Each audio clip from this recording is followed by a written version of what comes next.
Welcome back to Ivy Unleashed. Today's awesome because Brooke gets to hang out with two Andreas. Woo-woo.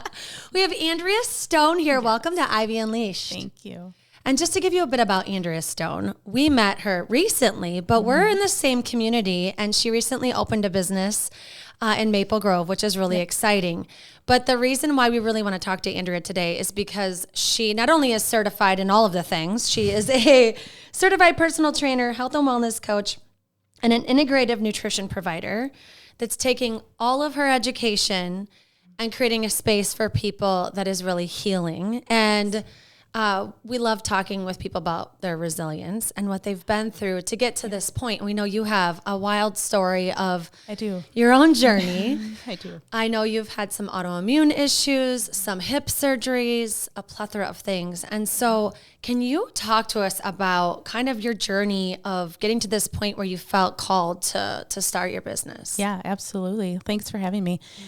So when about 2017, I was diagnosed with hip dysplasia, and it kind of came as a complete surprise to me. So, back up in my life, I was always a super competitive athlete. Hockey player and soccer player. So I was a goalie and I played hockey, and I did it my entire life. And then one day, that competitive athlete just stuck with me, and I continued forward. I ran marathons. I did a bodybuilding competition, which was awesome and awful all in the same situation. And I loved that competitive spirit. And so I just kept pushing my body and pushing the limits for myself. And I started having hip pain. Didn't really know what it was. I was like, well, this is annoying. And ended up going to the world renowned surgeon who happens to be in Minnesota for hip labral issues. And he said, I'm sorry, I can't help you. And I was just looked at him and I was like, huh? This is supposed to be easy. This is supposed to be you go in, you scope it, we move on, and in 8 weeks I'll be back in the gym. And he just kind of looked at me. He's like, that's adorable. But no, that's not the situation. So I ended up going to Mayo, and they told me that I had hip dysplasia and that I had to have a series of surgeries. And they were very extensive surgeries. So I ended up having 6 of them in total in a 2-year time span. Oh my. So when I say that I've lived in a capable body and a disabled body, I've literally done it all. I think my claim to fame is that I've taken my first step 7 times now. Oh man. And it's kind of one of those things that in all of it, it's like the biggest blessing in disguise, which is really weird and kind of twisted to say. But it really is, because it led me to where I am today. So I've had multiple surgeries, multiple different healings. I've met people all along the way to help me out. And I learned that you are capable of much more than you ever think you're capable of. And that goes to absolutely everything in every facet of our life. So in the process of all of this, of taking care of myself, I was in a wheelchair and I was on crutches for about 2 years. We trained a puppy while I was on crutches, and I would just crutch around, and I'd drop my crutch and pick it up. And I'm like, well, he's not gonna be scared of anything anymore. And we, my kids learned what it was like to have people stare at you, right, at a really young age, because they would see me as mom and I would be in a wheelchair. And I would just, it kind of showed our children that everybody is a human, whether or not they're able to walk, whether or not they're able to talk or anything. Yeah. So there's a lot of valuable life lessons. I learned to keep my mouth shut when my husband didn't do the dishes because I needed his help getting up the stairs or, getting undressed to go take a shower or anything of that nature. So we learned a lot of lessons along the way. How old were your kids when you were having surgeries? Yeah, good question. I think kindergarten and 3rd grade, I think, was when we started the journey. So, I came home from one of my surgeries during the first day of school. So I should not have come home, but I came home because I refused to miss their first day of school. So I literally, my husband was like, you're crazy. We're not doing this. You're staying in the hospital. I'm like, no, we're going to go home. I want the picture of the kids getting on the bus. And he was like, you gotta be kidding me. Wow. But what they did in the surgeries essentially is they take your acetabulum, which is your hip joint, and they cut it into 3, and they break like part of your tailbone and your hip joint, and then they put 6-inch screws and 3 of them throughout the hip joint itself to create more coverage over the socket. Wow. And so I've had that done on both hips now. And those are the biggest of all of the surgeries. But yeah. What is your pain like today? I have it every day. But it's kind of one of those things that it's just a part of me now. Like my biggest thing is when I created the business that I created was I don't want people to be labeled by their diagnosis, right?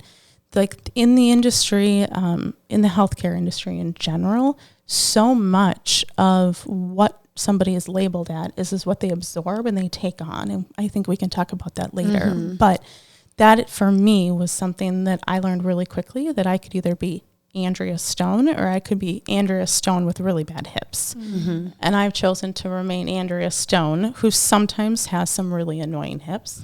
But you know, on a day-to-day basis, we just keep plugging away. Mm-hmm. And today you're walking.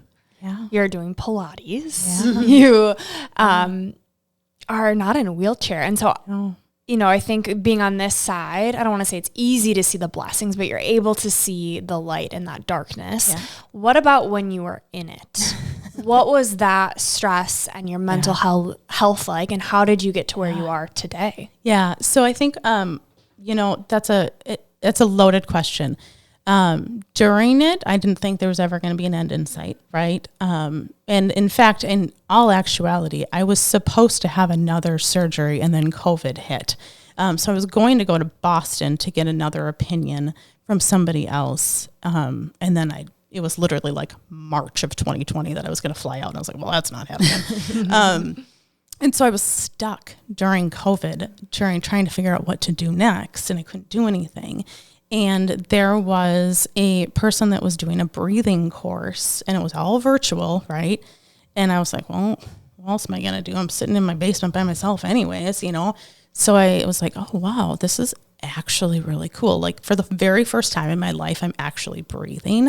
And I didn't really realize how much my nervous system was so on fire in fight or flight mode during that time, right? Mm-hmm. I chalked it up to, I'm just stressed. Mm-hmm. This hurts. I'm in chronic pain. I've been on crutches for 2 years. Of course, everything's going to hurt. Mm-hmm.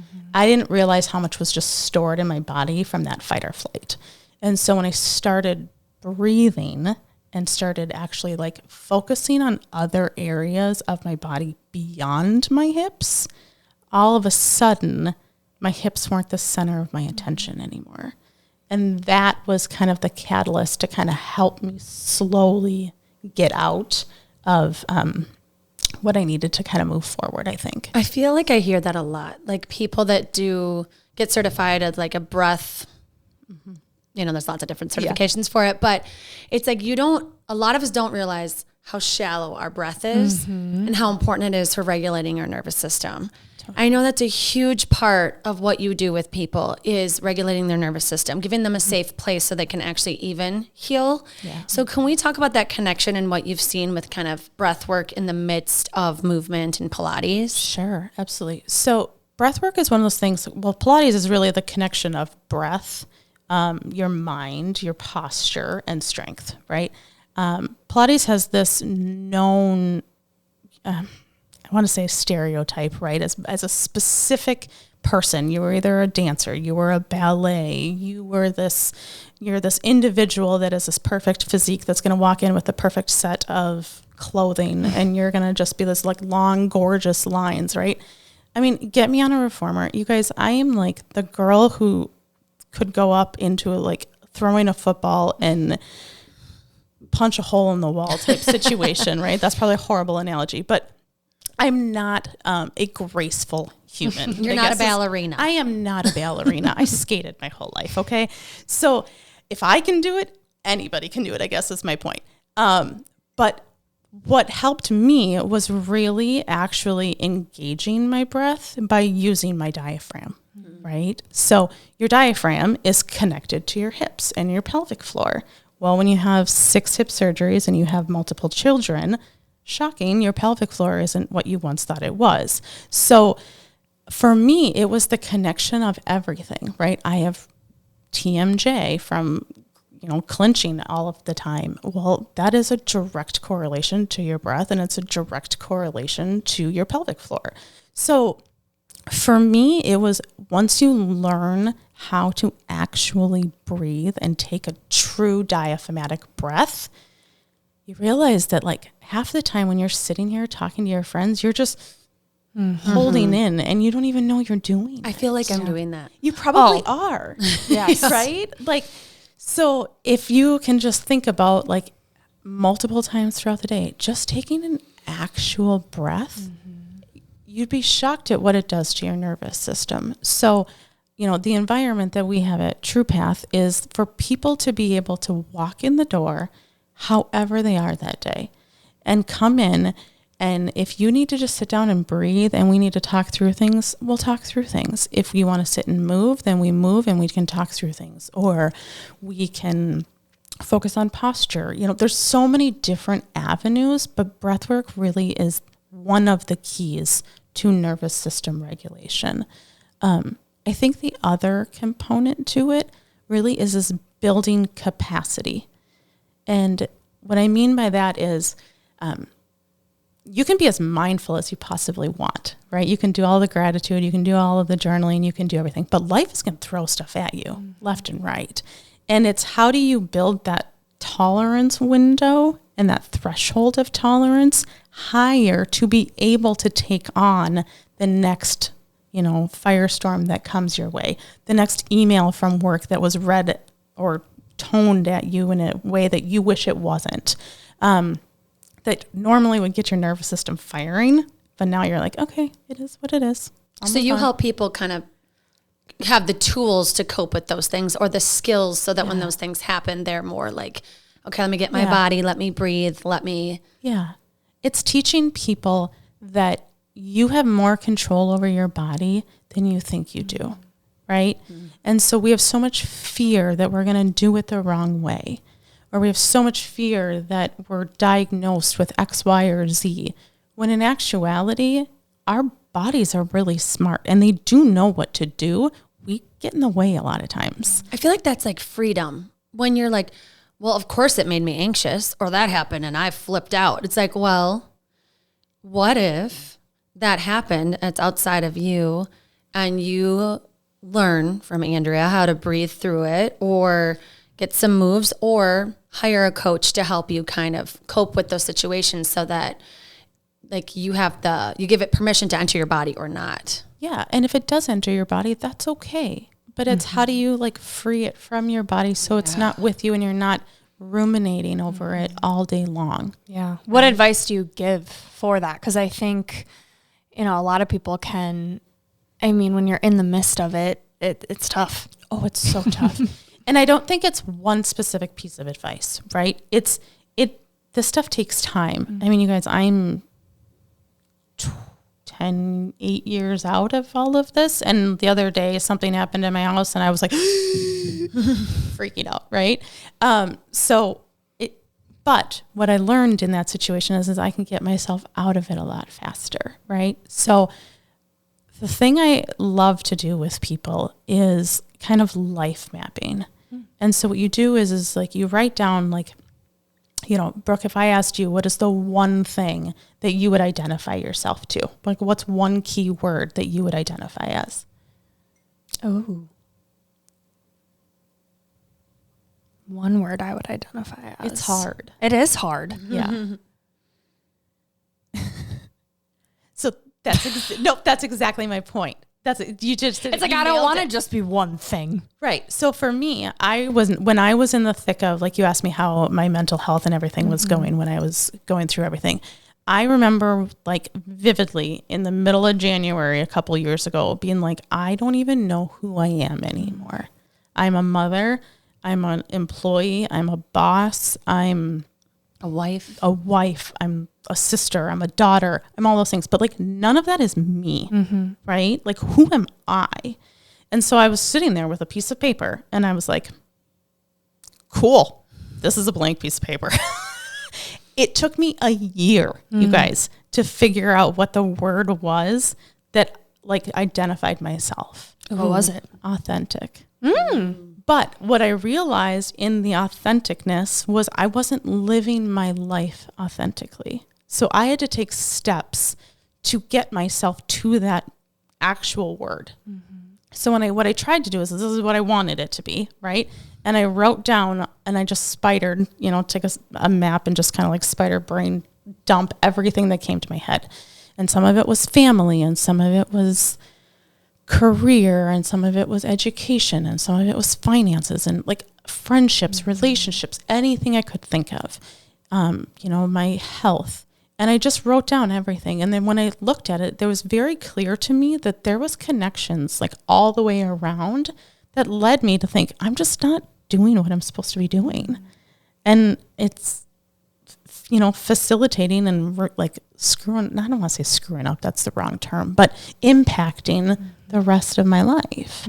And I need to do something about it because I have the ability to do something about it. It's just really scary. Yeah, it's kind of like, who do I want to be in each of these categories? Yeah. I feel like too, whenever you hear of someone that has like an autoimmune issue or a mental breakdown or like super high anxiety, like the thing that fixes it a lot of time is coming back to your authentic, like you're not living in alignment of the life that you want. And the second that process of getting through that and you start to live more in what feels aligned in your life, a lot of like the anxiety kind of goes away because then like you feel more like at home or something. It's like, it sounds kind of woo-woo-y, but I feel like the authenticity is so important when it comes to your health and how it's functioning with depression, anxiety, or autoimmune issues. Like, have you seen that at all? Yes. So part of this, like that January of when I was kind of going through this a couple of years ago, I was actually diagnosed with Graves' disease, Hashimoto's, thyroid eye disease, and they were looking at other types of like potentially like arthritis, lupus type components, which those didn't pan out to be. And I was traveling a lot for work. I was very stressed out, super busy at work, super busy with children and, assisting. I have a daughter who is chronically ill. And so that took a lot of my capacity to help her, and I would do it all over again. But what I didn't realize in the process of going through all of that was I wasn't really taking care of myself, right? And so then all of a sudden, all of these autoimmune issues started creeping in. And so I ended up coming home from a trip for work, and my stomach hurt really bad, which ended up being a random case of acute pancreatitis. Now, a healthy 40-some-year-old woman who isn't drinking, right, shouldn't be just getting acute pancreatitis. Like, that's just not something you get. They're like, we're going to put you on a feeding tube if you don't stop. You're going to have to stay in the hospital for a week. And I was like, okay, well, we're not doing that. So tell me what my protocol is, and I'm going to go home and figure it out. But all of it was like when I took a step back and they were saying all of the different things that I needed to do to help myself were all medical interventions, right? And I was like, I feel like there's more to this than that. It's not just let's pump another drug into me or let's do a surgery to get your thyroid removed. For me, it was like, clearly this is like a wake up call that like, I'm not doing something in my life that I'm supposed to be doing. My body is telling me something. So I went ahead and I was like, okay, this is the beginning. And that is actually when I started doing the journaling and trying to figure out in the life mapping of what I wanted to do, which led me to where I am. And I have noticed like my labs, everything has just kind of come into existence. Like I will always have issues, right? But they're manageable. They're all, at this point in my life, they're manageable. And I do believe it's because I'm living more what my true intent is supposed to be, which is like my true path forward versus living a life that I thought I was supposed to live. Is that why you named it True Path? It is. It is. Like, because I want everybody to be able to follow their true path. And like, there is no correct true path, right? What's right for you isn't right for Andrea. So, that's exactly why I did it. What's that journey been like now helping your daughter find her true path? You Well, mentioned it a she little is an earlier. amazingly resilient being. So she has was diagnosed with chronic Lyme's disease, and she has POTS and a couple other things. And, you know, she actually has taught me probably more than I have taught her, to be honest. She has taught me that she was the reason why I actually got into what I got into. So when we were going through trying to get her diagnosed, she was 13, I believe, fully functioning, skating, playing hockey 6 days a week. To all of a sudden, one day, I just can barely get up the stairs. I'm in horrible chronic pain. My feet hurt. My feet hurt led to every ounce of her body hurting. And we went and saw, I don't even know how many doctors. Honestly, I bet you 50 to 100 doctors. I'm not even exaggerating. All different types. And everybody was just like, yeah, well, it is what it is. Like, we don't know how to help, right? At least that's what we absorbed. So I would write down all of the notes, and she had detailed notes, and this kid took on more blood draws than anybody I've ever seen in my entire life. Like, as a joke, she bought a phlebotomy kit on Amazon and started learning phlebotomy for fun. Just because, why not have a fake arm with saline bags in your room? Because what else are we going to do at this point? She's like, I can do it better than you. Literally, I think I would actually trust her to draw my blood before some of these phlebotomists, to be honest with you. No diss on phlebotomists. But so she went through, and she's just taught me that you're capable. You know, I look at her now 4.5 years later, and through all of this, she still struggles on a day-to-day with with symptoms and pain. But my goodness, talk about mind over matter. That girl is functioning and cruising through life. And it's so fun to watch. It is so fun. And I think it's because she's getting excited. She's getting ready to go to college. I didn't know if there was a day she was going to get to go to college, and there were days where we'd put her to bed, and I honestly didn't know if she was going to wake up the next day. And that's heartbreaking, right? I mean, the things she would come to us with, like, all of a sudden her mouth would be blue and her arms would be blue, and I was like, oh my gosh. And then we'd rush to the hospital, and they'd be like, oh, she's fine. I'm like, well, that's something's wrong here. That's not fine. Mm-hmm. What if it was your kid with a blue arm and a blue mouth? Yeah. And then they'd be like, well, we don't know what it is. Keep following up with your providers. But through all of it, we just got really creative between her and I. And what I learned is the more we focused and made it the center of attention, the more stressed out we both got. So for a while, we took a little step back from discussing it. That does not mean she didn't have pain during that time. She absolutely did. But she got off of all of the supplements and all of the drugs and everything that she was on. And then when she was ready, and when her body was ready to try the next thing, we tried the next thing. And we probably took about, 4 to 6 months break, maybe. And then she was ready again. And we got really creative, and she did this like vagal nerve stimulation thing. And I don't think there was one thing that helped her specifically. But she definitely has shown me that you are not a diagnosis, and you are capable of doing absolutely anything. So I was like, okay, not a single person was available to us when we needed it at all. So I have to be able to do it for somebody else. And that's kind of where I got to where I am today. What do you mean available? Do you guys really say more on that? Yeah. So what we really needed was some sort of advocate for us, right? And we didn't have that. I was well versed in the medical community because my corporate job was working in the medical device industry, and I did clinical research for a living. So I knew how the healthcare system worked. I also knew from my own experiences that with my hip stuff, that nobody else is going to help you unless you speak up for yourself. So I believe that there was a reason why I was given the journey I was given with all of my hip stuff and the chronic pain before my daughter got it, right? It was this moment of like, I'll never understand her pain, but I understand the need for figuring it out. Mm-hmm. And so nobody was able to advocate for us. And it became a full-time job for us, right?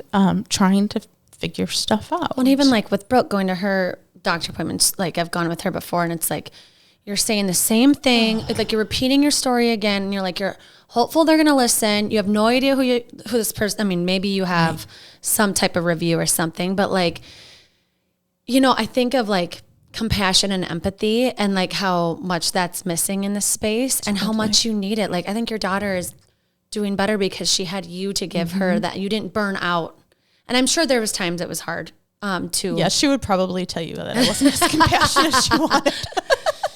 Well, and even like taking a step back of like not talking about it so much, but I think, I know part of your mission is to provide a space that's empathetic for people because they don't receive it. There's a time crunch on the appointments, and there's, maybe you're not with a specialist or something. And so I'm curious about that piece of it. You wanted someone to advocate for you. And when I think about that, I think of like someone providing empathy for you to be like, I hear you. I wrote down your whole story, and like, let's share it together because this is important for us to be heard. Yeah.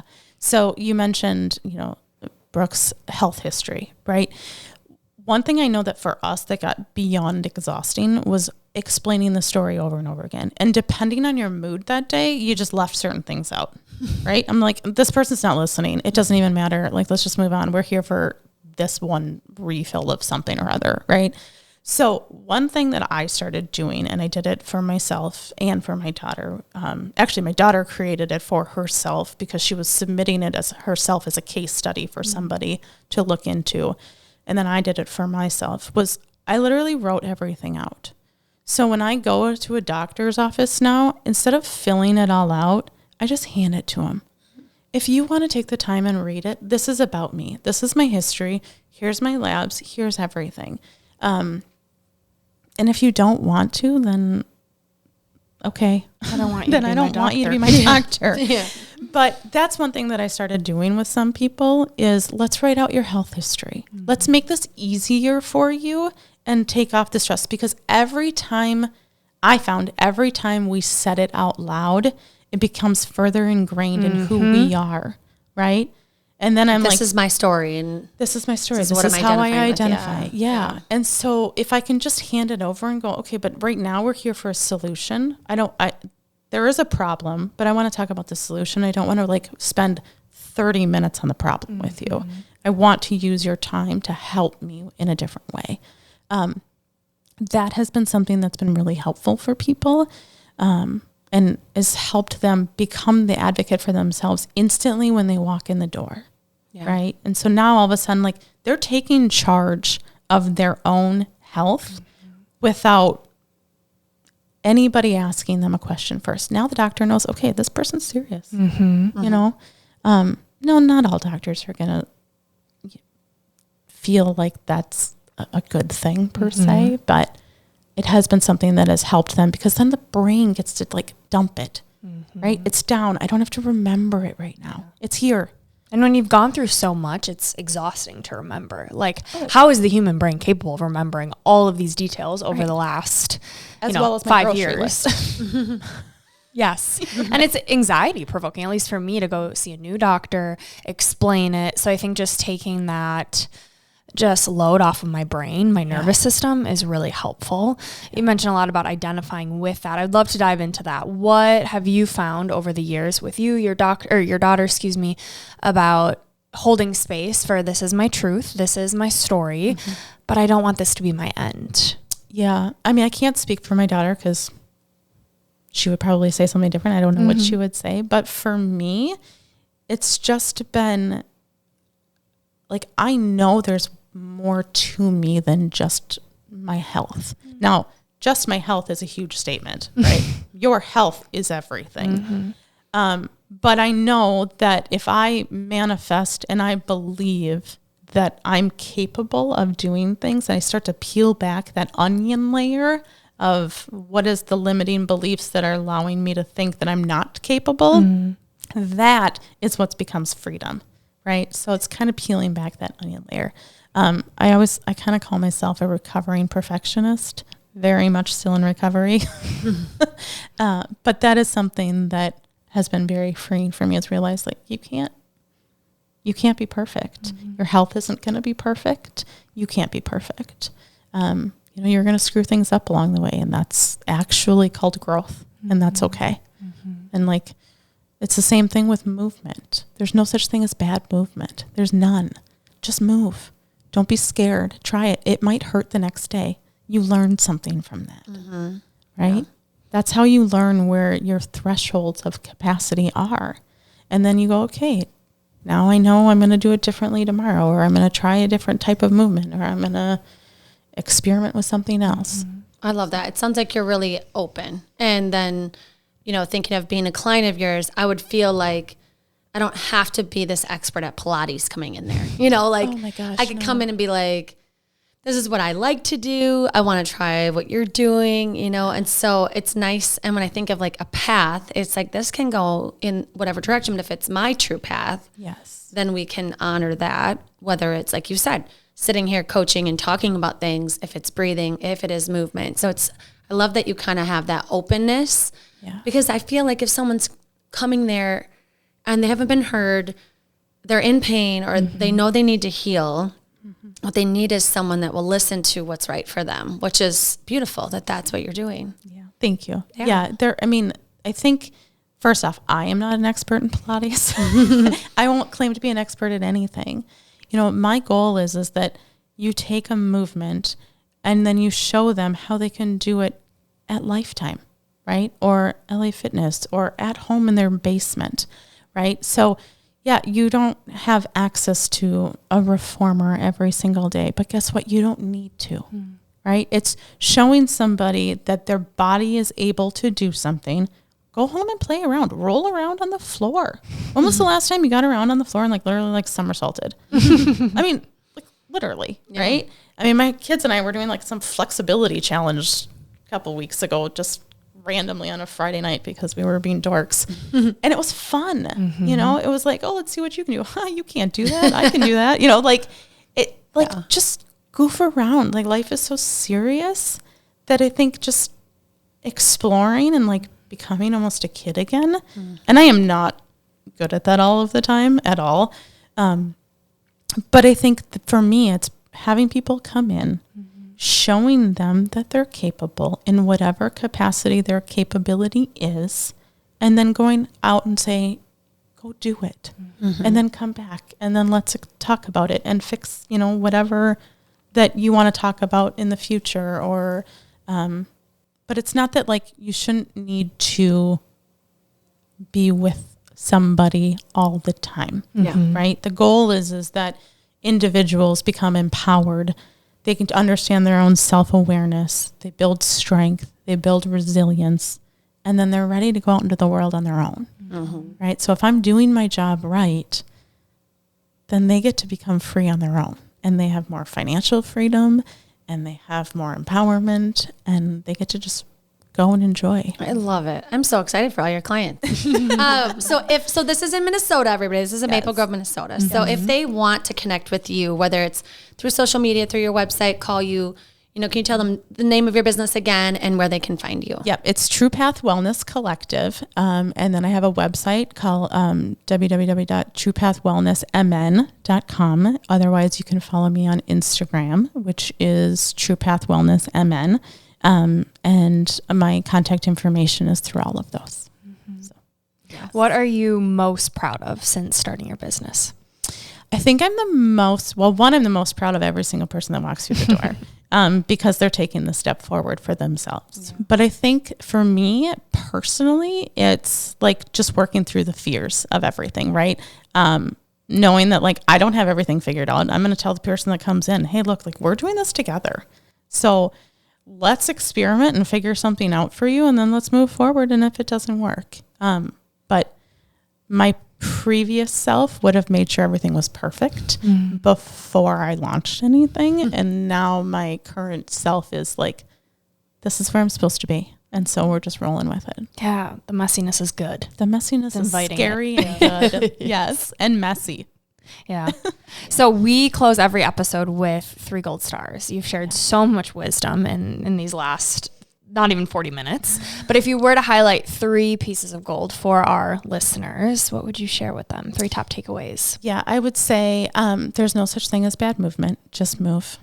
And I would say movement is a privilege. So if you have the ability to move, just do it and honor it and be thankful that you get to, because there's so many people in this world that don't get to do what they want to do. So take every ounce of health and wellness that you have and appreciate it.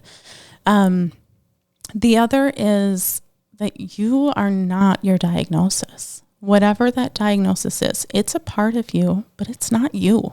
It's a part, but it's not you. And then lastly, I would say live your authentic life. However that's meant to be. Just follow your true path.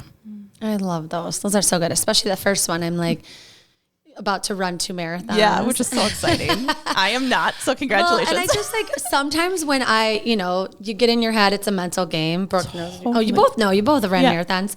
That sometimes you got to channel something else. And so to think of people that would love to run a marathon when I want to like give up, or I'm like, I'm going to be like, you know what? These legs are working. Yes. One step forward. I love that. Yep. Literally. Yeah. Just be grateful that you got it. Yes, for sure. All right. Next up is Unleashing Ivy. So things we're just curious about. Oh gosh. Okay. My question, if there's only one thing you can focus on to support your health, you can only choose one. What are you choosing? Ooh, that is tough. Mm-hmm. Tough, but good. It is. I could only have one thing. I'm gonna say breath. Mm-hmm. And the reason for it is because your breath generates oxygen that moves everything within your body, that allows you to move, that allows you to function, your vital organs, your mental health, everything. Mm. So focusing on your breath. That's a good one. That was a good question. Thank you. And I just want to call out to everyone listening, like when you inhale, does your belly rise? Because that's true breath right there. Yep. A lot of us, Andrea mentioned it earlier, that your chest breath, that's how I breathe all day long until I really think about it. So when you're in the car, making this a habit has been life-changing for me of, okay, as I inhale, make sure my belly's rising. Yep. Belly's rising, your rib cage is expanding out. Mm-hmm. Yep. Yeah, because we suck in all day. So all it's day. like, And no one teaches us this. Yes. No, I mean, think about it. We were, like born in the years of like Cosmopolitan and Teen Magazine, and like you were meant to suck it in, right? And like let it out. Mm-hmm. Amen, sister. That's why I wear stretchy pants. See these jeans? All right. My question has to do with just, obviously we barely know you, and the listeners, most of them probably barely know you. What would be something that would surprise them as someone that is certified in coaching and training and nutrition? Like what would be something that would be surprising that you do in your own practices, like with your health? Like in a good way or a bad way? Yeah, either. But maybe one of each. Oh. Okay, I'll start bad. I love. It's like the trend, unfortunately, I do love. Yeah, unfortunately, I do love sweets. Like, you give me a sweets and I'm like there. Chips and queso. Oh, now I'm hungry. Yep, you're welcome. You are welcome.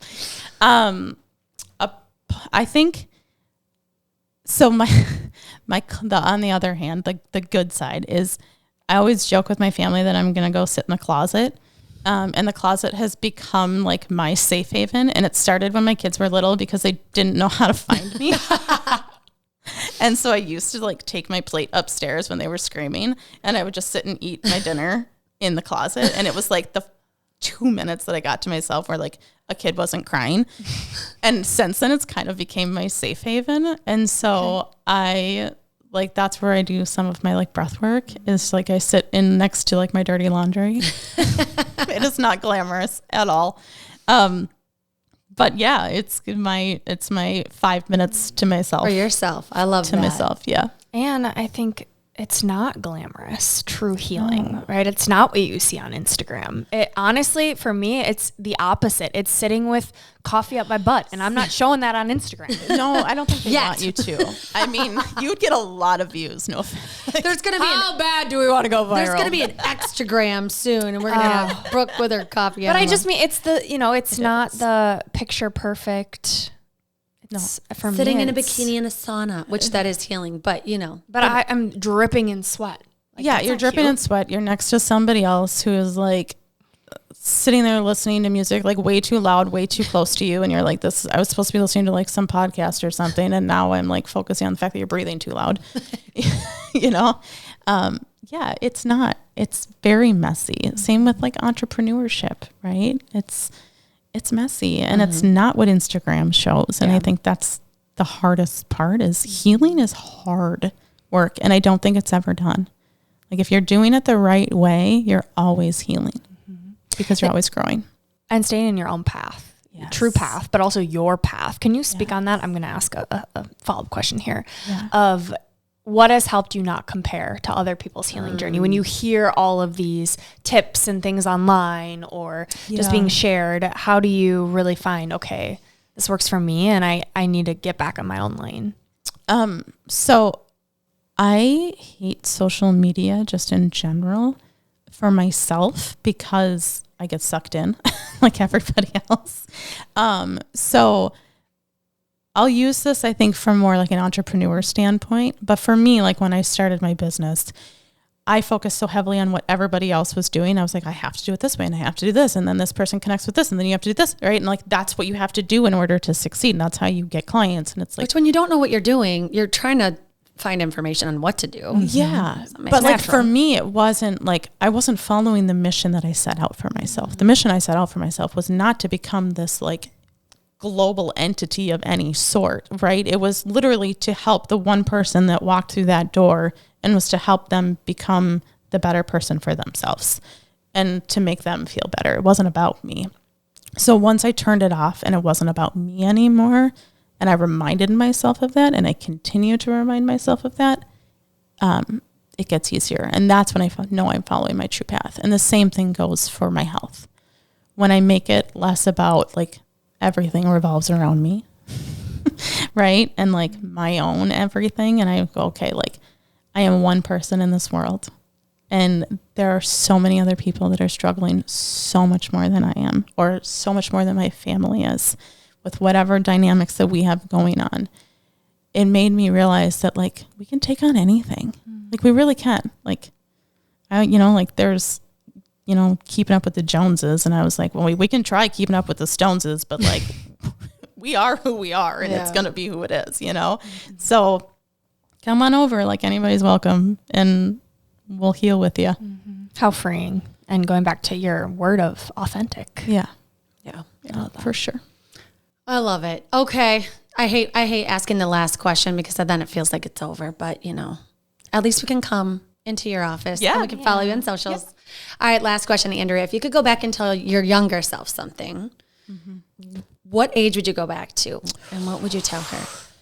What age would I go back to? I think I would go back to college.